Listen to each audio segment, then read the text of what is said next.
তোমাকে চামচ দিয়ে খাবে? না না, আমি হাত দিয়েই খাবো। হুম, আজকে কাজের সূত্রে বলো, নিমন্ত্রণের সূত্রে বলো, একটা ঠাকুরের কাজ আছে, তাই জন্য তোমাকে নিরামিষ করতে বলেছে। খুব ভালো আইটেম করেছে, ঝুড়ো খিচুড়ি, ভুনা খিচুড়ি, খুব ভালো লাগছে। একটু ছোলা বাদাম দিয়ে দিয়েছি। তার সঙ্গে আবার পাঁপড়, আহা।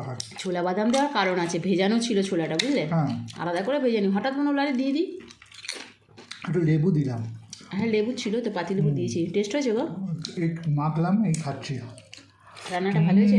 রান্না অপূর্ব, দারুণ হচ্ছে। এই যে আমার এই যে পাঁপড় ভাজা, এরকম খিচুড়িটা করে নিয়েছি, ঝরঝরে করার চেষ্টা করেছি, যতটা হয়েছে। ভালো লাগছে, এটাই যথেষ্ট, কি বলো? একদম দারুণ হয়েছে, দারুণ। মুখে ভালো লাগা নিয়ে কথা, তাই না? টেস্ট হওয়ার নিয়ে কথা।